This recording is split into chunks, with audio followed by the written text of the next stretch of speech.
और अब देखते हैं IBN 7 की ये खास कवरेज पाटलिपुत्र का महासंग्राम। इस बुलेटिन में बिहार चुनाव से जुड़ी हर खबर होगी और होंगे उस खबर के तमाम पहलू। यही नहीं, नेताओं के दिलचस्प बयान और सियासी बाण भी खूब होंगे। पाटलिपुत्र का महासंग्राम की करेंगे शुरुआत।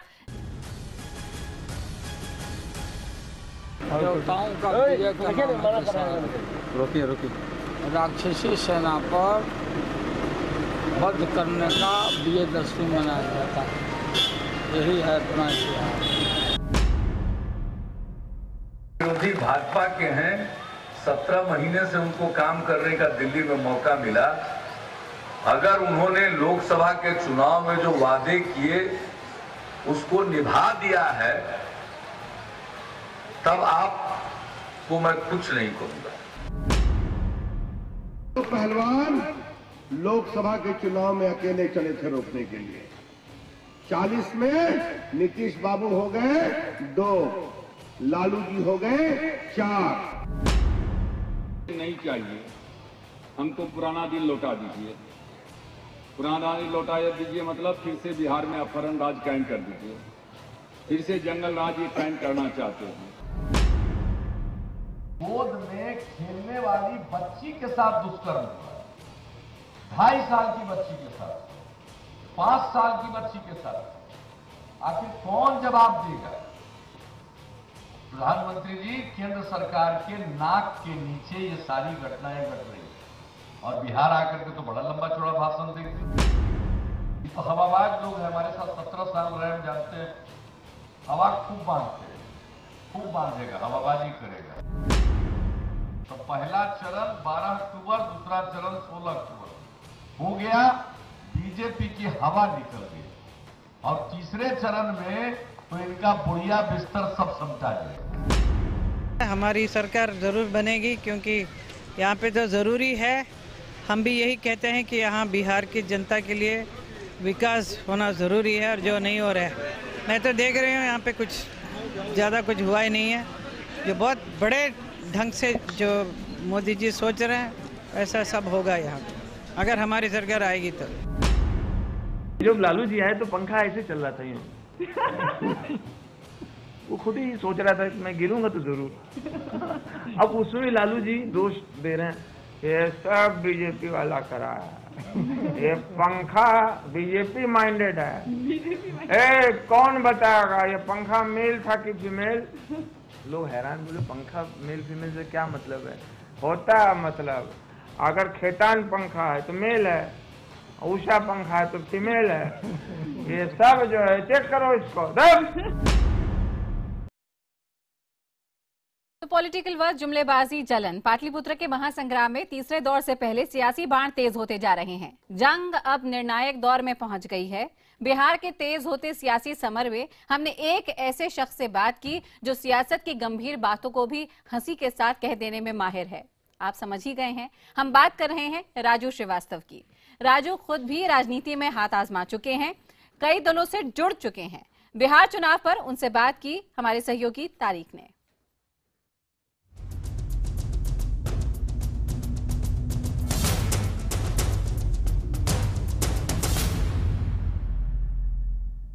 आपको क्या लग रहा है इस बार बिहार इलेक्शन में किसका पल्ला भारी रहा? देखिए, दो डेट्स में चुनाव हो चुका है, तो जहाँ तक मुझे रिपोर्ट मिल रही है तो बीजेपी प्लस कर रही है, तो मुझे यही अंदाजा है।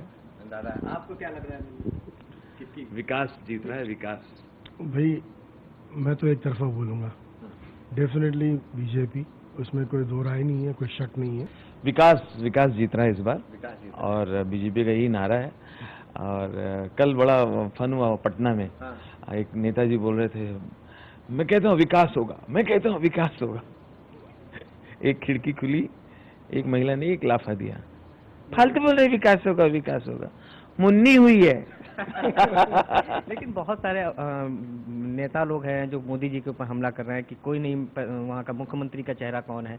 आपको क्या लगता है? लालू, नीतीश, सब लोग अटैक पे अटैक। देखिए, नीतीश कुमार जी जब मुख्यमंत्री बने थे, उसके पहले के चुनाव में भी नीतीश कुमार को ये घोषित नहीं किया गया था कि ये मुख्यमंत्री होने वाले हैं।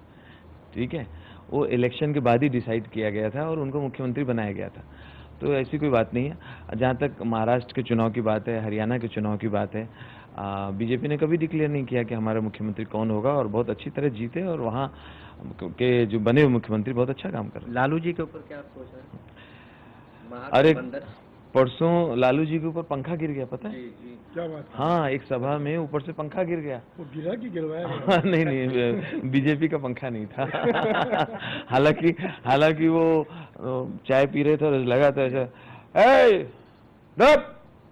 ये कौन किया है, हमें सबसे पहले बताओ, ये पंखा मेल था कि फीमेल? सब लोग हैरान हुए, बोले मेल फीमेल क्या? बोले होता है मेल फीमेल, मेल पंखा खेतान पंखा और फीमेल उषा पंखा। तो किसी ने बताया कि नहीं, मेल फीमेल भी नहीं था और भाजपा का भी नहीं था। अच्छा ठीक है। लेकिन थोड़ी देर बाद क्या देखा, लालू जी एक बाल्टी पानी लिए और उसके बाल्टी में खोपड़ी डाले, यूं निकाले, फिर डाले। तो किसी ने, लालू जी क्या? अरे ये मोदी इतना रैली कर रहा है, अब बिहार में भाजपा ऐसा आगे बढ़ रहा है, हमारा दिमाग काम नहीं कर रहा है, हम बाल्टी में खोपड़ी डाल के देख रहा हूँ कि हमारा दिमाग पंचर तो नहीं हो गया। अब बिहार की राजनीति में जिस युवा चेहरे पर सबकी नजर है वो है चिराग पासवान। पॉलिटिक्स के स्मार्ट बॉय, एलजेपी के यहाँ पर सांसद चिराग पासवान से खास बातचीत की है हमारे सहयोगी वासुदेव त्रिपाठी ने। पटना से चिराग पासवान का चुनावी उड़न खटोला उड़ चुका है राजपुर विधानसभा क्षेत्र के लिए, जो कि बक्सर जिले में पड़ती है।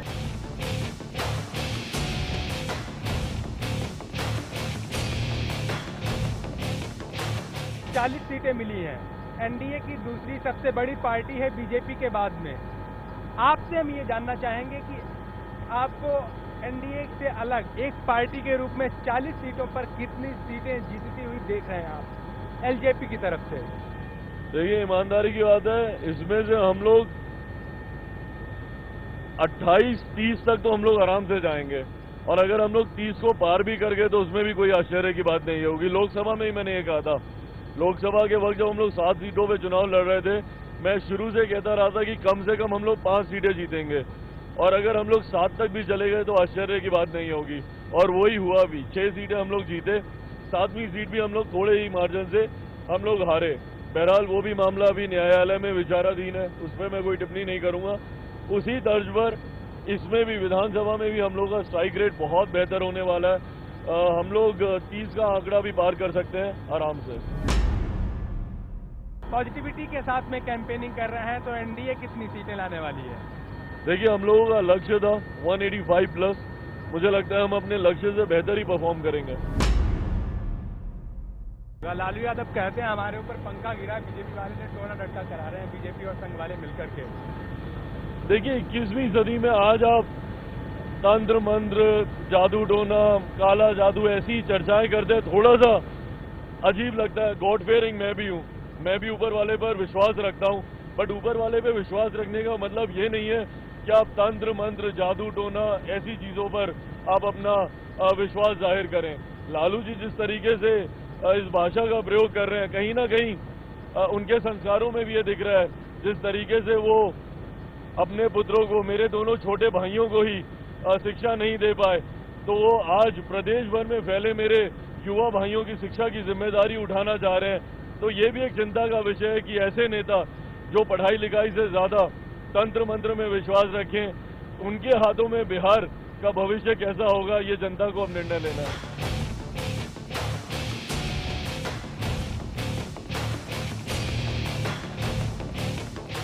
दूसरे बड़े नेता हैं, युवा नेता है राहुल गांधी। जो महागठबंधन है उसमें कांग्रेस पार्टी भले ही तीसरे नंबर की पार्टी हो, लेकिन सबसे बड़ी पार्टी है राष्ट्रीय स्तर पर, ये बात तो है ही। लेकिन उनका कुछ पता नहीं चल रहा है इन दिनों। शुरुआत में कुछ रैलियां हुई, अब फिर नहीं दिखाई दे रहे हैं।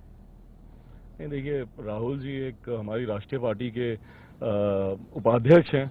वो खुद सक्षम है अपने अच्छे बुरे का निर्णय लेने के लिए, अपनी पार्टी के लिए अच्छा बुरा क्या है उसको समझने के लिए।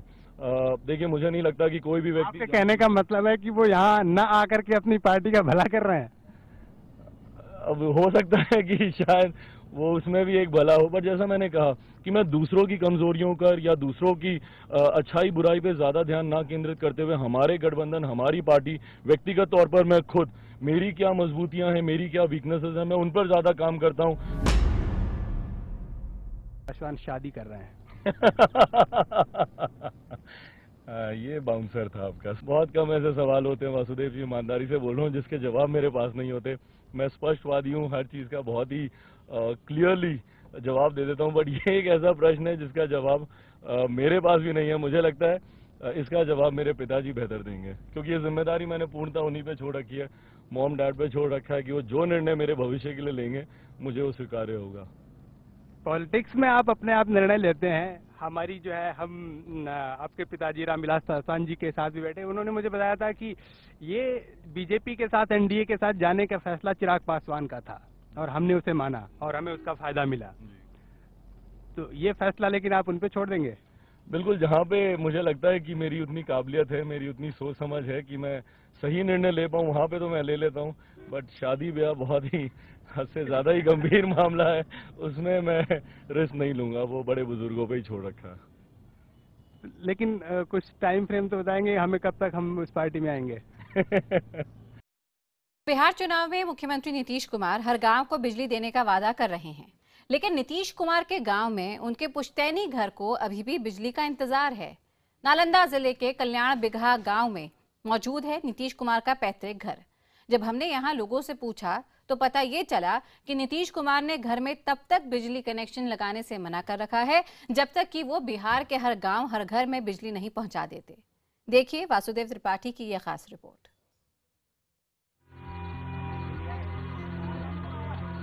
नालंदा जिले का कल्याण बिगहा, ये बिहार के मुख्यमंत्री नीतीश कुमार का गांव है। पक्की सड़कें हैं, राजकीय औषधालय है, हर घर में बिजली है, स्कूल है, टेक्निकल इंस्टीट्यूट है, बैंक है, पावर ग्रिड है। लेकिन गांव का एक घर ऐसा भी है जहां आज तक बिजली नहीं पहुंची। खस्ता हाल दिख रहा खपड़े का ये पुराना घर है मुख्यमंत्री नीतीश कुमार का खानदानी घर। मिट्टी की जुड़ाई, आंगन में कुआं, आंगन में लगी ये मूर्ति नीतीश कुमार की मां की है। इस मूर्ति के अलावा इस घर में कोई नया निर्माण नजर नहीं आता। घर के अंदर दिन में भी अंधेरा है। बिहार के घर घर तक बिजली पहुंचाने का वादा करने वाले नीतीश कुमार के अपने घर में बिजली नहीं। अचरज होना लाजमी है। जब हमने इसका जवाब जाना तो घर की देखभाल करने वाले सीताराम ने हमें बताया कि नीतीश कुमार ने प्रण लिया है कि वो जब तक बिहार के हर घर में बिजली नहीं पहुंचा देंगे तब तक अपने घर में बिजली नहीं जलाएंगे। तो कहेंगे सीताराम जी, हम वादा किए हैं समूचा बिहार में घर घर में बिजली फैलाएंगे, तो अभी घर घर में नहीं फैला है। जब तक घर में समूचा बिहार में नहीं फैल जाएगा जब तक आप अपना घर में नहीं लगा सकते। सीताराम इस घर की देखभाल तब से कर रहे हैं जब नीतीश छोटे थे और यहाँ रहा करते थे। नीतीश कुमार अभी भी साल में 2-3 बार कल्याण बिगहा आते हैं और अपने इस जर्जर घर में आकर सीताराम से मिलते हैं। सीताराम को भरोसा है कि इस बार भी उनके साहब ही मुख्यमंत्री बनेंगे और जल्द ही उन्हें गर्मी और अंधेरे से निजात मिल जाएगी। जिससे वो बाहर से, वहीं से, दूरी से, वहां से कैसे आएंगे? सीताराम जी कहाँ हैं? हम आपसे मिलने आए, आप नुके हुए हैं कि नहीं मालिक, हम तो ड्यूटी में आएंगे। इस टहल घूर करके वो रूम के देखेंगे, सगड़ो बैठ के। सीताराम के साथ साथ गांव के सभी लोगों को यकीन है कि इस बार भी बिहार में नीतीश कुमार की सरकार बनेगी। पहले हम लोग ये चिड़ोदिया घूर के जाते थे, 16 किलोमीटर दूरी होता था। अब उनके रीजन में बना तो हम लोगों का 4 किलोमीटर की दूरी है। हरनौत बाजार जो मार्केट हम लोग का है 4 किलोमीटर की दूरी पर है और इससे अधिक से अधिक गांव जुट गया। इस गांव के सभी लोग नीतीश कुमार के फिर से मुख्यमंत्री बनने की दुआ कर रहे हैं और इसके लिए कल्याण बिगहा के लोगों ने नीतीश कुमार की जीत के लिए यज्ञ का आयोजन भी किया है। हम लोग नीतीश कुमार के घर के बगल में देवी स्थान के नजदीक यज्ञ की तैयारी कर रहे हैं। दोबारा मुख्यमंत्री बनेंगे तो हम लोग यज्ञ की तैयारी कर रहे हैं। 8 नवंबर को साफ हो जाएगा कि बिहार की जनता का फैसला क्या है और उसी से तय होगा कि नीतीश कुमार के पुश्तैनी घर में बिजली कब पहुंचेगी। बिहार के लाखों घरों के बाद इस घर को भी रोशन करने का एक और मौका नीतीश कुमार को ही मिलेगा या किसी और को, यह बिहार की जनता ही तय करेगी। कैमरा पर्सन नकुल के साथ वासुदेव त्रिपाठी, IBN 7, कल्याण बिगहा गांव। और बिहार चुनाव से जुड़ी हर छोटी और बड़ी खबर हम आपके लिए लाते रहेंगे पाटलिपुत्र के महासंग्राम में।